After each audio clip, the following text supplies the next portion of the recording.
Alright, physics video. A lot of stuff to get to, so we'll just see how it goes. What can I say? So I'm going to rewrite my postulates, so I'll include the rewrite at the end of the stuff I post on all the videos, with the links and whatnot, and describing this Lego universe. I guess I'll have to just put that in there somewhere. It's Legos all the way down.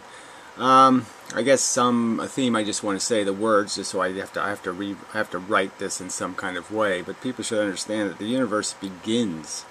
There's a layer. It's layers of complexity, and the universe exists. Okay, on the quantum level, on the atomic level, on the nuclear level. It's where the universe is, and those interactions are physics. You first have to. Those are where the hard rules of physics are. The physics of interactions between photons and photons, between quanta. Those interactions are the interactions that create the manifestations of everything else. And those are the ones you have to be cognizant of in describing this stuff. So let's understand one of the fundamental distinctions between my view and Einstein's view. So Einstein's saying that the cause of gravity is or the effect of it anyway, is a changing of the dimensions of space. So these lines that would be consistent, say Planck constants of space, grid work or whatever, would be distorted, like a funnel. Changing space. Space changes, that changes the behavior of matter. Now I'm arguing, yes, no, the grid work is solid. The universe doesn't, the fundament of the universe is rigid and unyielding. It's Planck constants, and they are constant absolutely. And what's really changing is the metabolism of the matter. Matter has a metabolism. Matter has parts. Those parts have movement. That movement is a clockwork, and when you force that clockwork to move in a direction, you will add spaces to its job. Its job will take longer, its metabolism will take longer if it's in motion. So anything in absolute motion relative to this absolute space of the speed of light, its speed of light is constant throughout all space. It can't be changed, and likewise the only thing that can change is how fast a piece of matter moves through it. And like I said, with velocity comes the obligation to consume space. If you're going to move in a direction, you have to consume these x's, and you have to do it within the requirements of the speed of light. That means this Planck constant of time and distance. And those two are related to each other, and they're rigid. There is no anything else. So anyway, so for Einstein, gravity is, they call this a convergence, but it's this idea that it's this flowing stream of force, that has this endless supply, and it flows into this funnel of the center of gravity. And so he has this coordinate system and all this math that's related to this idea of being in this convergence in different locations, and how the convergence will affect you from different perspectives. And this also goes for the acquisition of acceleration. So one place where, obviously what I'm saying is that time isn't changing, that all that's changing is the metabolism of matter. So for example, the two different explanations for light bending around a gravitational body. My explanation is that this force, this photon force, is always pointing down, and that it gets much stronger. So let's understand this little ball bearing thing. Let's say we had 100 little balls on a circle that size, and I change the circle to this size. It means that the 100 balls are still there, and now they're much more dense. So it is the density of the pressure. This is the pressure, the thing, the stuff, the photons, that changes as you get closer to the center of a gravitational collection. And that gravity is created by this shadowing effect.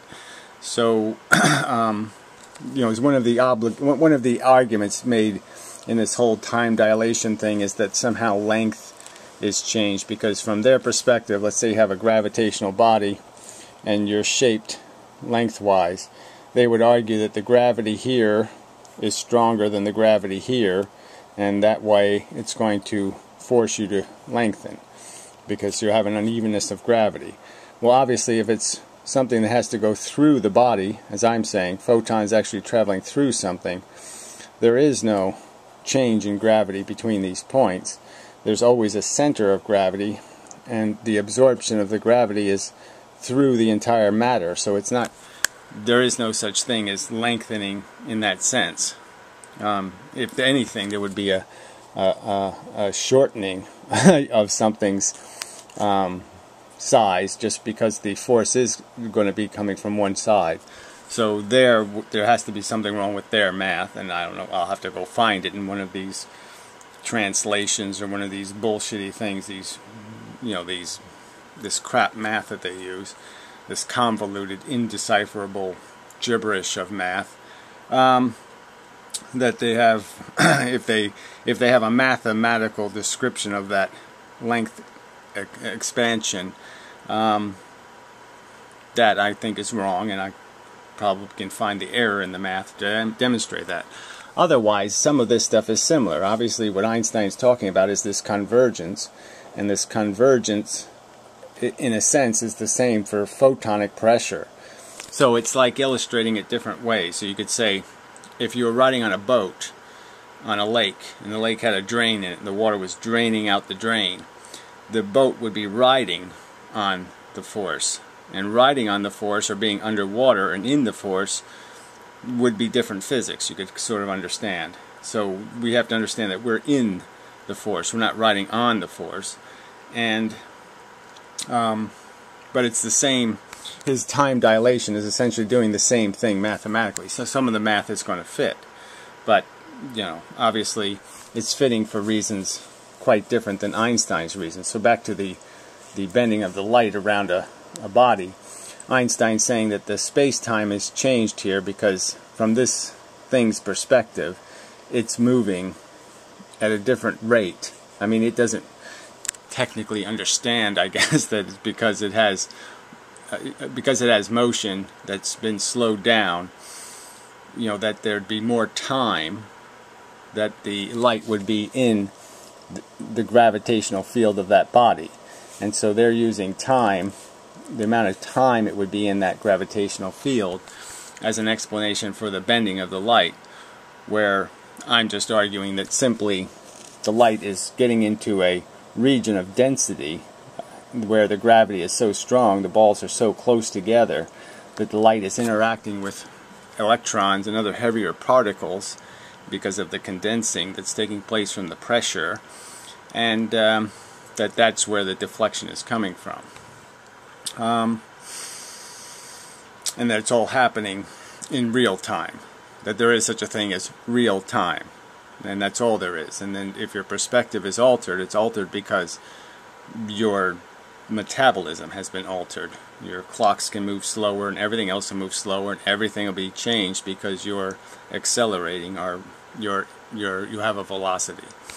So again, let's understand why velocity changes the game. Velocity means that all the matter, all the arrangements, all the complex configurations of your matter is all made out of movement of these tiny particles moving the speed of light and just trapped in circular style arrangements. And that for them to migrate, to drift in a direction, that some percentage of them now has to move in that direction more often than they move in any other direction. And that to move those extra spaces, to eat those extra spaces in space, they have to have wider orbits in that direction, in the direction of the movement. So you can see that their metabolism, the time it takes to get one rotation of an electron, for example, would be longer because there's more space it's got to consume. More of these little Planck constants of time and distance have to be eaten So it's going to take it more time, which means the entire metabolism of the arrangement of this complexity will be slowed down by proportional to the velocity. Simple. It really is so simple. Anyway, so is there anything else I want to get to? Okay, I'll just read some of these comments. You know, they're just rude. Quintetka guy. Hopefully, if anyone can revolutionize physics, it might be, well, I guess he's conceding it needs revolutionizing. It might be you and Piro, right? Piro, the guy who thinks, you know, atoms are conscious. No need for brain cells. You know, consciousness isn't brain cells now. And the clear critic, I don't know who that is. And Mendham doesn't earn anything beyond 5th grade level. I mean, okay, do people really believe that? That I don't understand more than 5th grade physics? Oh, shit. You have the key codes in your mastery of mathematics. Well, again, mathematics is nice, but mathematics is just describing relationships, and if you don't describe them accurately, then what good is your math going to do you if it's just a formula built on false and wrong presumptions? Yeah, I don't know what to say to that. Piro understands code and algorithms. What does Mendham bring to the table other than raw emotion? Well, again, I don't see any raw emotion in these videos. I don't see any raw emotion in the arguments I've made from the very beginning on quantum mechanics, beyond the fact that, gee, this seems rather silly that 100-year-old experiment and scientists haven't felt any need to dissect that experiment to pieces. Forget that loser. We have to figure out gravity. Yeah, well, I've got the explanation of gravity, and that's the whole point, that the explanation of gravity, taken from Feynman's own words, essentially, also relates to magnetism and ties the two together, unifies them in a sense, at least shows the parallels between function, similar causes.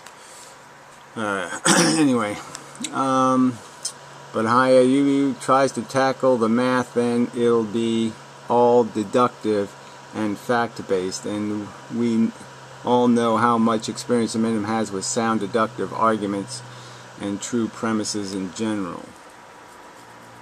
Yeah, you all know what? That's a counter-argument of some kind? You've defeated me some way? You have any quotes from me in there? No. Have you disputed anything I've said? No. Just talking shit, like usual.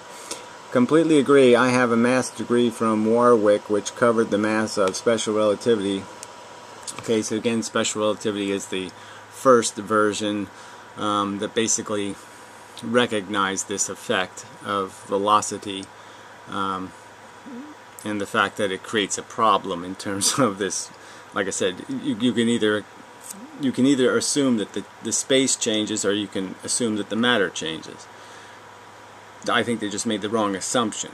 The one that fits is the one saying, yes, your matter obviously has to change if you're moving. It just makes sense. It explains momentum, explains inertia. You don't explain inertia by bending space. But I would need to go a lot further to understand general relativity. It seems to involve a lot of work around tensors, manifolds, and differential geometry, which isn't really covered until master's level and beyond. Well, I will agree that it's incredibly convoluted math, and yeah, you're going to have to do an awful lot of, you're going to have to spend a couple of years just to recognize what they're talking about when they're talking about these sub-formulas included in the formula, and the extractions, and the, you know, all of that crap. So I'm certainly not going to mess with any of that. So, but I don't think I have to, again, to draw a model. Gary is completely out of his depth and is essentially just either making stuff up. Well, yes, of course I'm making it up. That's right, I'm using my imagination to come up with better explanations than photons go through 2 slits at once. Photons can read our mind. Yeah, that's right, I'm trying to come up with something a little more rational than that. Are plagiarizing conjectures from other online sites. Well, can you back that up with something, liar? Slandering liar?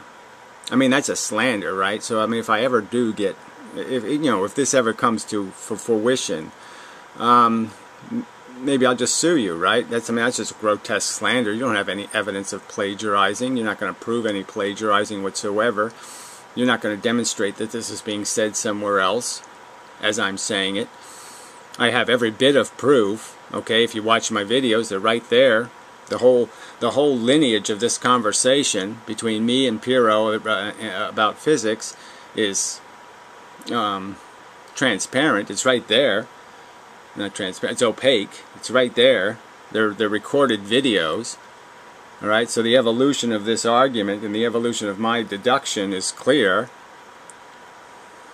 So you're just a liar, a grotesque, disgusting, fucking liar.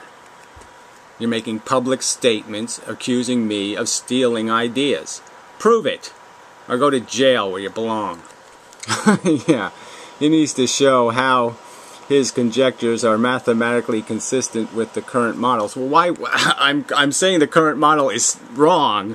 Why the fuck would I want to make my model consistent with their wrong model? Or the math of their wrong model. I'm saying their math has got to have flaws in it that will be demonstratable because, yes, they have conclusions that are inaccurate. The foreshortening because of gravity. That's not happening. I mean, the lengthening. He needs to show, otherwise it's just going to go anywhere. Otherwise it isn't going to go anywhere. Well, the fact that it wouldn't go anywhere isn't, what can you do, right? You can only say there's no God and you can explain evolution. Well, that's all I can do. All I can do is give you a blueprint. Yeah, how come there's no math in evolution?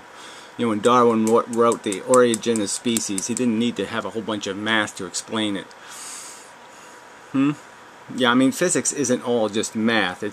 It's understanding mechanics. And mechanics isn't all math. It's just not. It's dynamics that you can draw in a model, as I've just done, as I've just demonstrated. Oh, God, you people are just as petty weasels.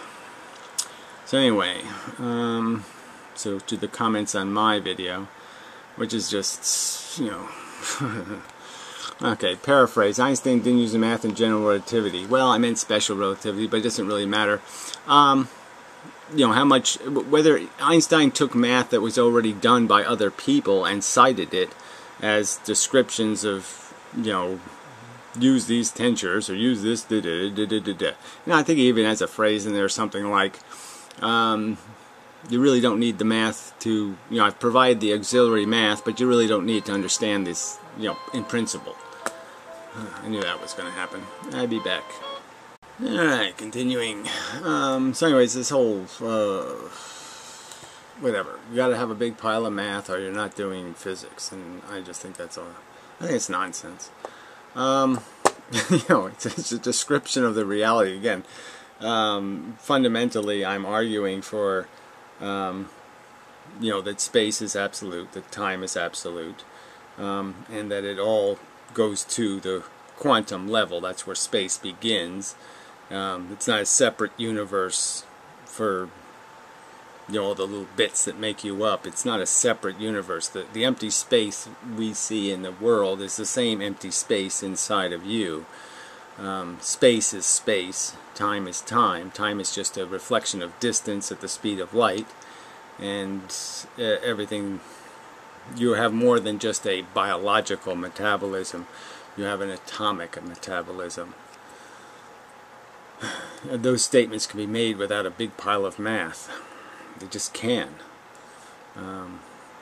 So, you know, screw this shit. Anyway, so he's not in his abstract armchair theorization when he did all those thought experiments about being in an elevator free fall. So he just explained that you can do physics without all that crap. But Gary isn't in the initial stages. He has made very strong positive claims about the fundamental structure of the universe. Published them on YouTube. Yeah, I have. And I think I have done it in a reasonable way to say this is why it's reasonable. This is why it fits what we see. Okay, I'm not saying everything they've done is wrong. I'm not saying pi doesn't exist. I'm not blowing up all mathematics. I'm just saying that, yeah, okay, well, all that frickin' obtuse crap was too obtuse anyway to be of any value to me anyway. So I don't see much use in it anyway. I don't even see what it, you know, it's so obtuse. I don't even know if they've ever done any of these equations where they've actually done them on real bodies in the real world. They're all theoretical equations about theoretical circumstances that don't exist in any known reality. So I guess that whole section of math I could live without anyway.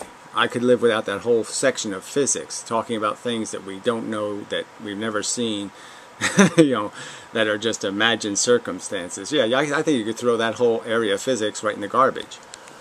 Anyway, he doesn't need to back up his claims with anything remotely testable. Well, again, you can test it all you want. I'm saying that, yes, show me an experiment or show me a fact that demonstrates otherwise.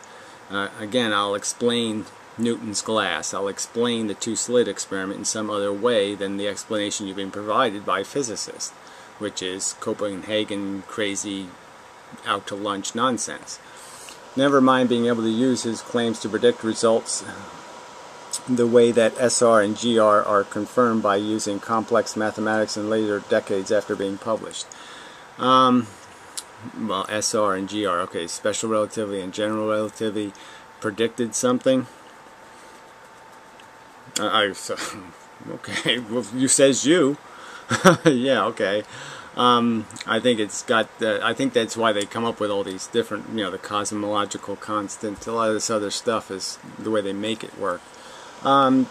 Just as an add-on to Bidzim's link, the links below to Einstein's original paper on relativity. Yeah, I don't know. These people are linking. You know what's even funny too is they link to papers that are photocopies.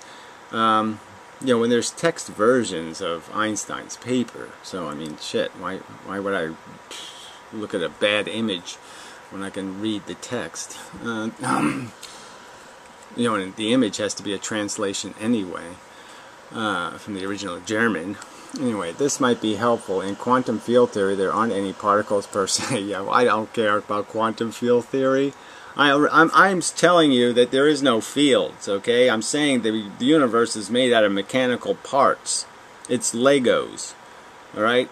There aren't any non-Legos. There aren't any non-things doing something. There are no forces, okay?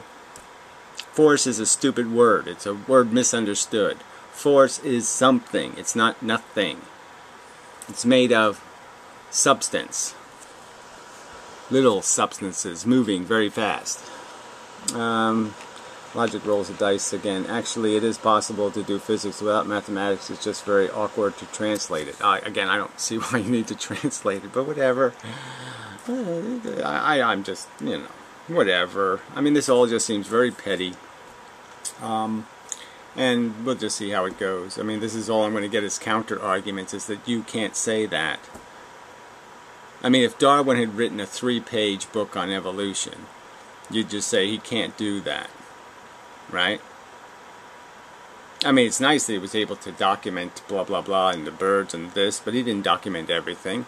He didn't do a whole. He didn't study a bunch of elephant embryos. You know, he didn't. There's a lot of things he left out that he could have thrown in as a proof.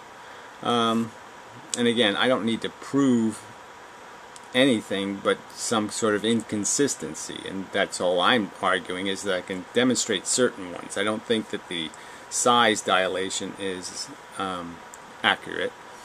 So I think though that any math having to do with changes in something's size is bullshit, because I don't think that's how gravity works, and I certainly don't think that's how acceleration or velocity works. Yeah. So anyway, yeah, I'm just gonna, you know, bit by bit I'll put this together, and you're gonna, like I said, I'm already seeing, like I said, even the magnetism thing, all this stuff is it's falling into place, and so in the end you're gonna be eating crow. So fuck you. That's all I can say. There's there's nothing else to say except that. It's all you deserve. See, I know there was some other thing I wanted to add. Yeah, it's just you know, so the real key is to figure out structures. I mean, we know that most of the mass in an atom is in the non-electrons. and understanding the mechanisms that's tying those things together. So we know that there's a lot of quanta, energy, tied up in the formation of those mechanics, and those mechanics are regulating the electrons, keeping them connected, and they're doing it through different levels of integrity. You know, strong and weak nuclear forces have something essentially to do with how much it takes to, you know, once you connect these parts, how much energy it takes to rip them apart. But I don't think I need to go into anything on that right now.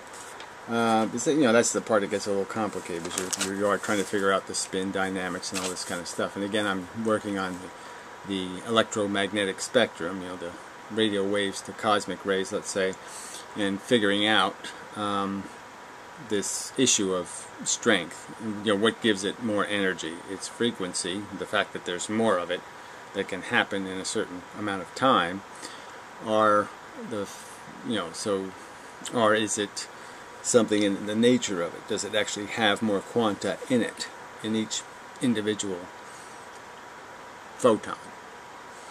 I mean, is a photon of ultraviolet light truly more energetic, carry more energy than a photon of red light? Or does it just manifest as having more energy when it interacts with an atom or an electron? Yeah.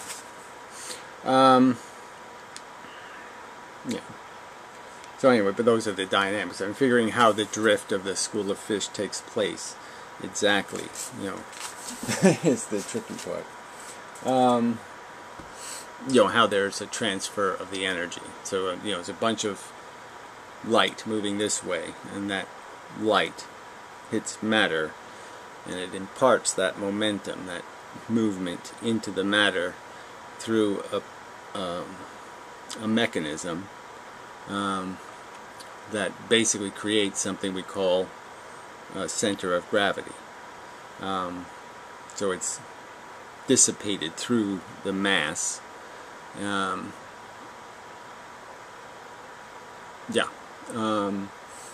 But naturally creates a strength center that everything ends up bending towards.